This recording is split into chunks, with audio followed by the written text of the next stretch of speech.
Opening premise: The immortal myth of Jordan. Film की शुरुआत एक कॉन्ट्राडिक्शन से होती है। जॉर्डन ऑलरेडी एक लेजेंड बन चुके हैं। उनके नाम पे म्यूजिकल फेस्टिवल्स हो रहे हैं। His face is on every merchandise, every poster, every giant concert screens. He has already become larger than life itself. People are worshipping him. He has become an emotion, an idea, something mythological people deeply connect with. Jordan is no longer being treated as a human. He is almost like a legend being remembered while still alive. Basically वो इतना सब कुछ हासिल कर चुके हैं जो जनार्दन कभी अपने सपनों में भी नहीं सोच सकते थे। पर जॉर्डन खुश नज़र नहीं आते। ये उनके लिए विक्टोरियस मोमेंट नहीं है। He looks exhausted, detached, restless, angry, almost haunted by his own existence. दुनिया उन्हें आज़ाद, बेपरवाह, रिबेल के रूप में देखती है, पर वो खुद कैद महसूस करते हैं। He is now trapped inside the obligation of endlessly performing a version of himself for the world. और यही रॉकस्टार का सच है। ये एक ऐसे इंसान की कहानी है जिन्होंने वो सब कुछ पा तो लिया जो वो चाहते थे, but in the process of it वो खुद ही को खो बैठते हैं। बैकग्राउंड में चल रहे नादान परिंदे सॉन्ग पहले ही हमें एक डीपर ट्रेजेडी को इंडिकेट कर रहे हैं। एक परिंदा जो घर लौटना चाहता है, but Jordan no longer seems to belong anywhere, not in fame, not in relationships, not even within himself. और पूरी फिल्म धीरे धीरे इसी सवाल का जवाब ढूंढने में लग जाती है। जनार्दन जॉर्डन कैसे बना? Hi, this is Priyanka and you are watching the cinema decoder. यहाँ हम मूवी सिर्फ देखते नहीं, हम उन्हें साइकोलॉजिकली एनालाइज करके उनके कैरेक्टर आर्क की जर्नी को मैप करने की भी कोशिश करते हैं। और आज हम Jordan played by Ranbir Kapoor in Imtiaz Ali's written and directed film Rockstar को 5 फेजेस से समझेंगे। Phase 1: The illusion of an ordinary life. Before Jordan, there was Janardhan Chhakar, a Delhi college student. No tragedy, no chaos, no trauma, unlike the musicians he admired, and surprisingly, यही normalcy उसकी सबसे बड़ी insecurity बन जाती है. Compared to those legendary artists like Jim Morrison, his own life seems painfully ordinary. He mistakenly starts believing that suffering is the only path towards becoming emotionally real. जब खटारा भाई उसे ये समझाते हैं तो जनार्दन उसे इंस्ट्रक्शंस की तरह लेता है। वो हीर को इंटेंशनली एम्बैरेस करता है, उसे प्रवोक करता है, ऑकवर्ड सिचुएशंस क्रिएट करता है, almost like he is trying to manufacture heartbreak by being performative around Heer. इस मोमेंट में वो पेन को नहीं, वो इंटेंस इमोशंस को चेस कर रहा होता है। जो भी मैं song used in this scene is about identity crisis. Janardan को अभी पता ही नहीं है कि वो कौन है, इसीलिए उसके वर्ड्स हमेशा अधूरे रह जाते हैं। He is just imitating pain, hoping that if he acts like a tortured artist he might actually become one. पर इस दौरान कुछ अनएक्सपेक्टेड होता है। जब जनार्दन ड्रामेटिक एक्ट करते हैं तो हीर इतनी ऑनेस्टी के साथ रिवर्ट करती हैं कि सडनली उनका एक्ट कोलैप्स हो जाता है। और बिना रियलाइज करे जनार्दन धीरे धीरे हीर को as a shortcut of suffering की तरह देखने की जगह उसे उसके साथ जेन्युइनली कनेक्ट करता है। And once the artificial games disappear, Janardhan stops trying to force emotional intensity into existence. And they both start revealing a version of themselves that they normally wouldn't tell to the world. इसीलिए उनका relationship ordinary moments में भी इतना intimate लगता है। साथ में कहवा पीना, कश्मीर में घूमना, हीर की शादी में प्रिपरेशन करवाना, while quietly ignoring जो भी उन दोनों के बीच में ब्रू हो रहा है। That's why the song Katya Karu used in this scene feels playful, almost intimate. यहाँ हीर उसके म्यूजिक और एम्बिशन और हर एक अपॉर्चुनिटी से ज़्यादा इम्पॉर्टेंट हो जाती है, because Heer gives him something much more deeper than just suffering. She gives him emotion recognisation. पहली बार जनार्दन को ऐसा महसूस होता है कि कोई वाकई में उसे समझता है। हीर यहाँ जनार्दन को एक नया नाम भी देती है, जॉर्डन। ये बहुत ही मूविंग मोमेंट है क्योंकि जनार्दन वो वर्जन था जो दुनिया ने बनाया होता है। Jordan becomes the identity emotionally witnessed into existence. That is why the song फिर से उड़ चला feels emotionally liberating, unguarded to simply exist. Phase 2: The dissolution of self. He stops hiding what she feels, and Janardhan का reaction यहाँ deeply revealing था. Almost like somebody overwhelmed by the truth they were unconsciously living inside. यहाँ हीर शादी करके चली जाती है और जॉर्डन का स्ट्रक्चर डिस्टेबलाइज होने लगता है. हीर एक लौती शख्स थी जो उन्हें ऑथेंटिक रखती थी, इसीलिए हीर के जाने के बाद वो सिर्फ मोहब्बत नहीं लूज़ करते, वो अपनी स्टेबिलिटी को लूज़ कर देते हैं. वो फिजिकली घर तो लौट आते हैं, बट अब वो इमोशनली हीर का एब्सेंस और भी ज़्यादा फील कर रहे होते हैं. इस वक्त में फिल्म उनकी स्टेबिलिटी उनसे स्ट्रिप ऑफ कर देती है, उसे अपने घर से निकाल दिया जाता है. ही loses direction and emotional support, उनकी आइडेंटिटी भी डिसॉल्व होने लगती है, और इस हालत में वो हजरत निज़ामुद्दीन दरगाह पहुंचते हैं. Now this is the spiritual centre of the film. Jordan यहाँ मज़हब के लिए नहीं, सरेंडर के लिए पहुंचते हैं. He reaches a point where he can no longer control his emotions और his identity. Until this point, Janardan का रिलेशनशिप अपनी सफरिंग के साथ पार्शली परफॉर्मेटिव था. उनके पेन में भी उनका एक हिडन एम्बिशन छुपा हुआ था. पर दरगाह में 2 महीने बिताने के बाद जॉर्डन का ईगो पूरी तरह डिसॉल्व हो जाता है. वो अब म्यूज़िक सिर्फ बनाते नहीं, वो म्यूज़िक को महसूस करने लगते हैं.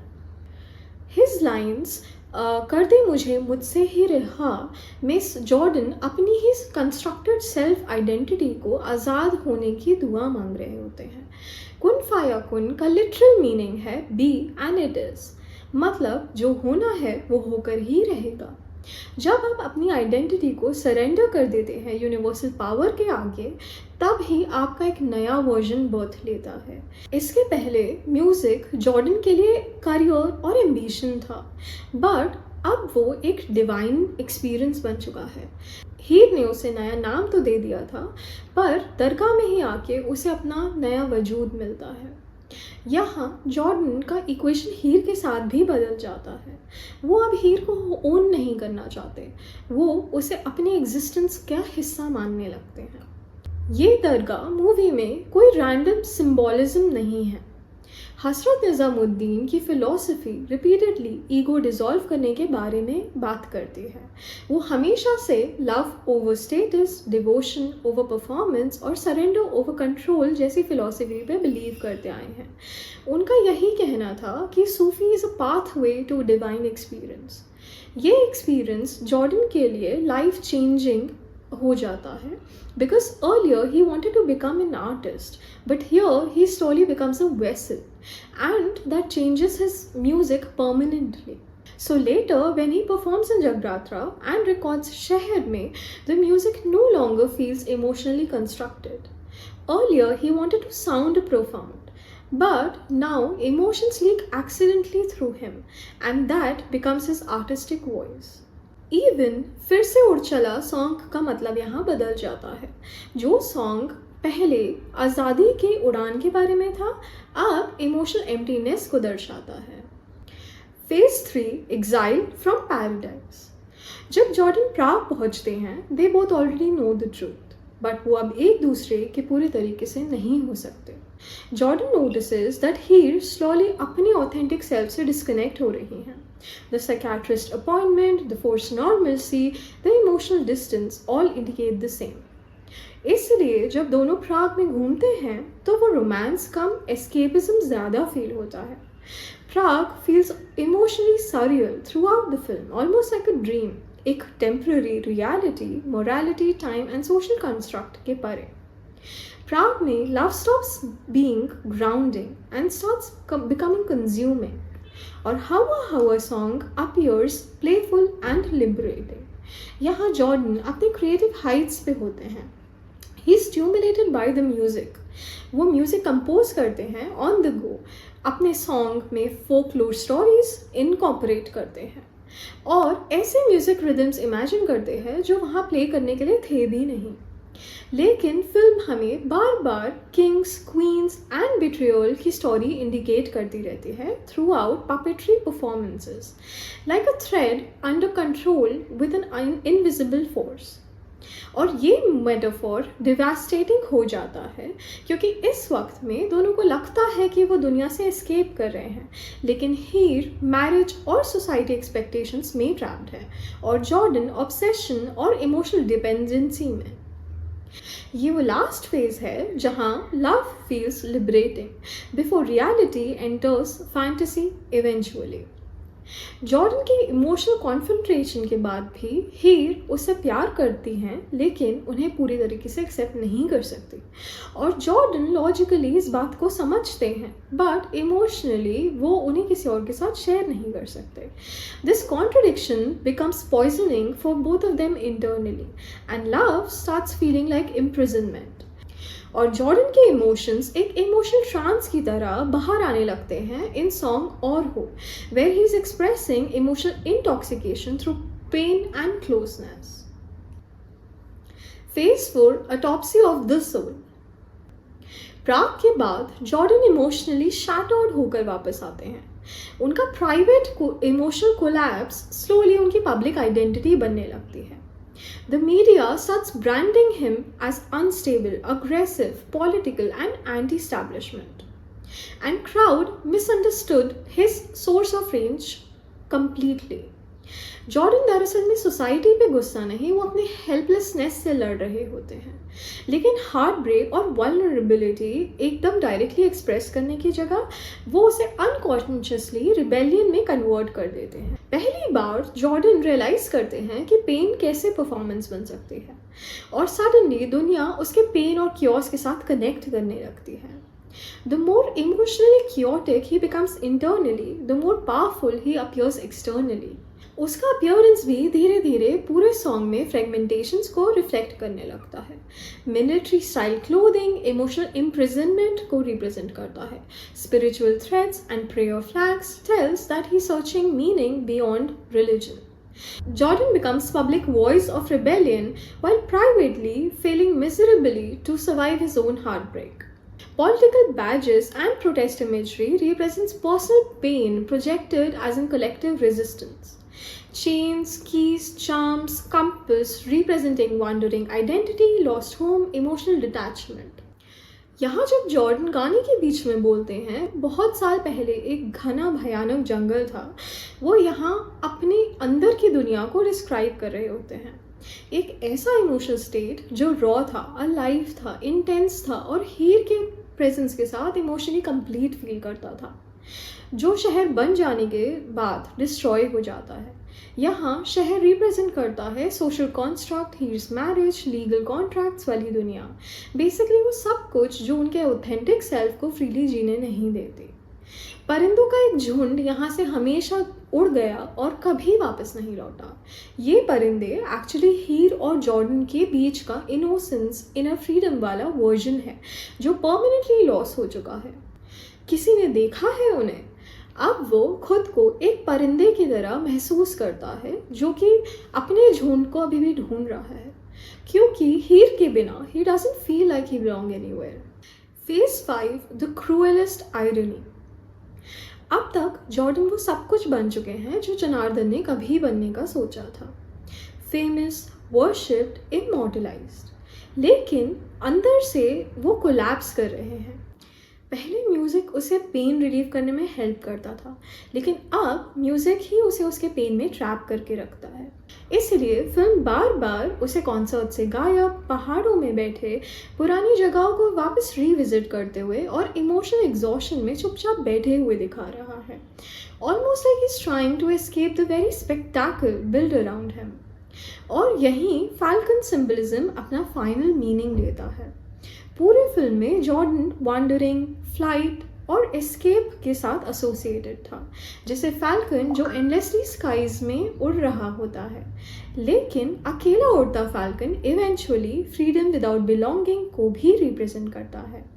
Jordan finally becomes completely untethered from the ordinary human life. No home, no emotional grounding, no stable identity beyond his performances. Jordan को अब ग्रीव के बाहर एग्जिस्ट करना ही नहीं आता है और फिर हीर वापस आ जाती है, फ्रेजाइल, डाइंग। और यहाँ उनका रिलेशनशिप कम्प्लीटली चेंज होने लगता है। पहले उनके प्यार में ऑब्सेशन और इमोशनल हंगर था, लेकिन अब साइलेंस, केयर, प्रेजेंस और सरेंडर है। अब जॉर्डन हीर को पोजेस नहीं करना चाहते, वो बस उनके पास रहना चाहते हैं।